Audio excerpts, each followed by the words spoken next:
2023 के विधानसभा चुनाव में छत्तीसगढ़ में कौन जीतने वाला है? क्या एक बार फिर प्रदेश में कांग्रेस की सरकार बनेगी या फिर भारतीय जनता पार्टी सत्ता में पुनः वापसी करेगी? कई ऐसे सवाल हैं जिसकी चर्चा छत्तीसगढ़ में इन दिनों लगातार हो रही है। हम लोग भी जब फील्ड में रहते हैं तो हम लोगों से इंटेलेक्चुअल लोग पूछते हैं कि आखिर 2023 में छत्तीसगढ़ में क्या होने वाला है। ऐसे में आपको बताते हैं कि 2023 में क्या हो सकता है और किस तरह की तस्वीरें बन रही है। प्रणाम, मैं हूं आपके साथ योगेश मिश्रा और आज हम बात करने वाले हैं छत्तीसगढ़ में चुनावी समीकरण को लेकर के। हम सब जानते हैं कि छत्तीसगढ़ में 2023 के आखिर में विधानसभा के चुनाव होने वाले हैं। 2023 में हर तरह की चुनावी गतिविधियां हम सबको नजर आने वाली हैं।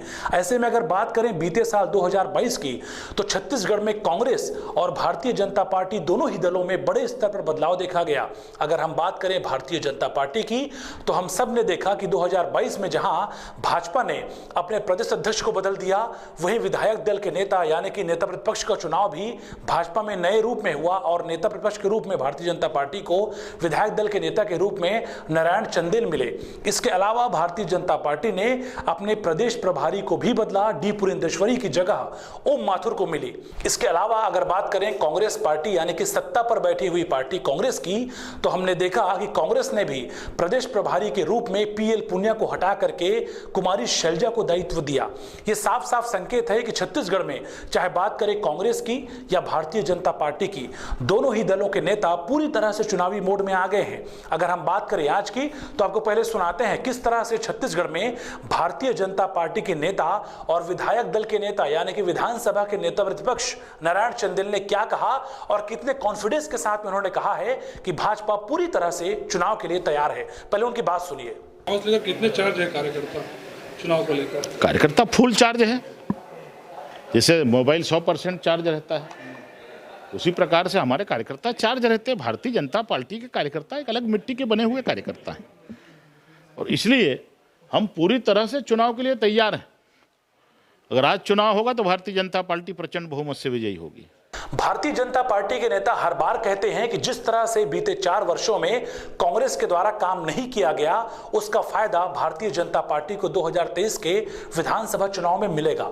हालांकि दावे अपनी जगह है। अगर बात करें कांग्रेस के नेताओं की, तो कांग्रेस के नेता भी बार बार इस बात को लगातार कहते हैं कि जिस तरह से 4 सालों में कांग्रेस ने छत्तीसगढ़ में जिस तरह से मॉडल के रूप में काम किया, उसका फायदा छत्तीसगढ़ में कांग्रेस पार्टी को मिलेगा और 2023 में कांग्रेस पार्टी सत्ता में पुनः वापसी करेगी।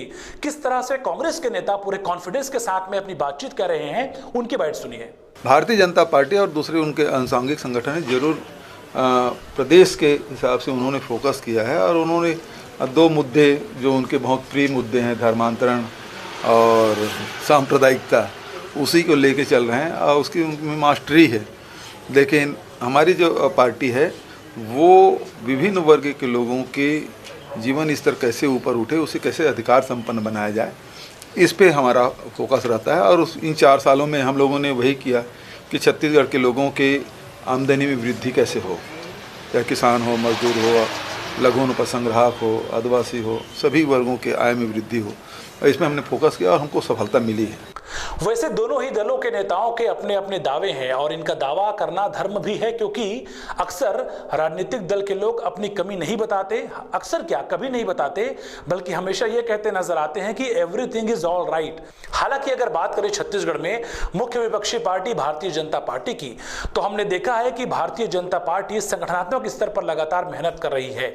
चाहे बात करें प्रदेश प्रभारी ओम माथुर की या क्षेत्रीय संगठन महामंत्री अजय जामवाल की या फिर संगठन महामंत्री पवन साय की, नेता लगातार संगठन को मजबूत करने के लिए पूरे प्रदेश का दौरा कर रहे हैं। इससे पहले हमने देखा था कि साल 2022 में भारतीय जनता पार्टी की तत्कालीन प्रदेश प्रभारी डी पुरेंदेश्वरी भी लगातार बस्तर, सरगुजा समेत कई क्षेत्रों का दौरा करके वहां की टोह ले रही थी और भारतीय जनता पार्टी को मजबूत करने में लगी हुई थी। सूत्र बताते हैं कि आने वाले दिनों में 20 जनवरी से पहले भारतीय जनता पार्टी में संगठन स्तर पर सारे बदलाव कर लिए जाएंगे। जी हां, भारतीय जनता पार्टी के नेता बताते हैं कि 20 जनवरी से पहले ऊपर से आदेश दिया गया है, यानी कि हाईकमान से आदेश है कि संगठन स्तर पर पूरी तरह से बदलाव हो जाना चाहिए, उसके बाद बदलाव नहीं होगा। यानी कि 20 जनवरी के बाद भारतीय जनता पार्टी छत्तीसगढ़ में पूरी तरह से चुनावी मोड में आने वाली है। वही अगर बात करें भारतीय जनता पार्टी में टिकट वितरण की बातों को लेकर के, तो हालांकि भाजपा के सूत्र बताते हैं कि अभी से कुछ भी कहना संभव नहीं है, लेकिन फिर भी ये बातें पता चल रही है कि छत्तीसगढ़ में भारतीय जनता पार्टी आने वाले दिनों में पूरी तरह से नए चेहरों को ही अवसर देने वाली है। यानी कि जो अभी तक भारतीय जनता पार्टी के चेहरे रहे हैं छत्तीसगढ़ में, उनको संगठन के साथ ही कई जगहों पर शिफ्ट किया जाएगा, लेकिन उन्हें टिकट नहीं मिलेगा। हालांकि ये देखने वाली बात होगी कि किस तरह से बदलाव होता है और आने वाले दिनों में भारतीय जनता पार्टी चुनाव में किन पर दांव खेलती है। वही अगर बात करें सत्ता में बैठी हुई कांग्रेस पार्टी की, तो कांग्रेस के नेता पूरी तरह से बीते 4-4.5 वर्षों के काम को लेकर के पूरी तरह से कॉन्फिडेंस में नजर आते हैं और ये कहते नजर आते हैं कि भूपेश बघेल सरकार के नेतृत्व में छत्तीसगढ़ में जो कुछ हुआ है, चाहे किसानों को किए हुए घोषणा पत्र को लेकर वादों को पूरा करने की बात करें, या फिर गौठान योजना की बात करें, या फिर छत्तीसगढ़ में भगवान श्री राम वनगमन पथ योजना की बात करें, या फिर श्री कृष्ण कुंज योजना की बात करें, कई ऐसी योजनाएं हैं जिसका फायदा सीधे तौर पे लोगों को मिलने की बात कांग्रेस पार्टी के नेता अपने दावों में कहते नजर आते हैं। और ये कहते नजर आते हैं कि छोटे मोटे बदलाव जरूर होंगे, लेकिन छत्तीसगढ़ में कांग्रेस पार्टी हर वक्त चुनावी मोड में है और कांग्रेस पार्टी के नेता पूरी तरह से चुनावी मिशन में जुटे हुए हैं। ऐसे में अगर बात करें 2023 की, तो 2023 में जहां भारतीय जनता पार्टी के बड़े नेता आपको छत्तीसगढ़ में कई चुनावी सभाएं करते नजर आएंगे, वहीं कांग्रेस पार्टी के नेता भी अधिवेशन के बाद पूरी तरह से छत्तीसगढ़ में कूच करने वाले हैं। यानी कि 2023 के चुनाव के लिहाज से अन्य राज्यों के साथ छत्तीसगढ़ को भारतीय जनता पार्टी और कांग्रेस पार्टी पूरी तरह से गंभीरता से लेने वाली है और दोनों ही दलों के नेताओं का प्रयास होगा कि किस तरह से छत्तीसगढ़ में सत्ता हासिल किया जाए। अगर चुनौतियों की बात करें तो भारतीय जनता पार्टी के सामने छत्तीसगढ़ में केवल एक चुनौती है, वो है मुख्यमंत्री भूपेश बघेल।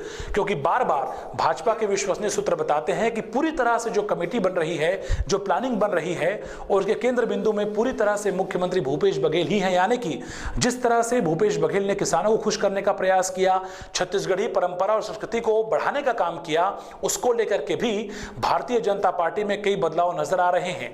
हम अक्सर देखते हैं कि भारतीय जनता पार्टी के प्रदेश के अध्यक्ष अरुण साव लगातार छत्तीसगढ़ी में ही हर जगह पर बातचीत करते नजर आते हैं, चाहे वो सभाओं की बात करें, चाहे वो मीडिया के साथ इंटरव्यू की बात करें, या फिर तमाम मौकों की बात करें। पूरी तरह से भाजपा जहां एक तरफ छत्तीसगढ़िया को साधने में लगी हुई है, वहीं दूसरी ओर केंद्र सरकार की उपलब्धियों के साथ में बीजेपी आने वाले दिनों में चुनावी मोड में पूरी तरह से नजर आने वाली है। वही अगर बात करें कांग्रेस पार्टी की, तो छत्तीसगढ़ में कांग्रेस पार्टी पूरी तरह से अपनी सरकार की योजनाओं और योजनाओं की सफलता का बखान करते हुए ही चुनावी मोड में नजर आने वाली है।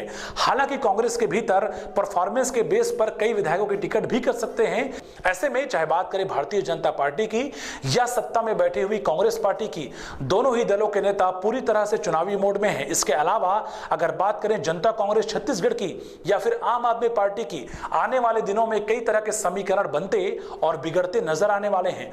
किस तरह से छत्तीसगढ़ में समीकरण बदलेगा, किस तरह से बदलाव होंगे, इन सारी बातों पर हमारी नजर रहेगी और हम आपके साथ पूरे विश्लेषण और एनालिसिस के साथ में लगातार प्रस्तुत होते रहेंगे और आपको बताते रहेंगे कि छत्तीसगढ़ में आखिरकार होने क्या वाला है और हो क्या रहा है और 2023 में सत्ता किसको मिलने वाली है।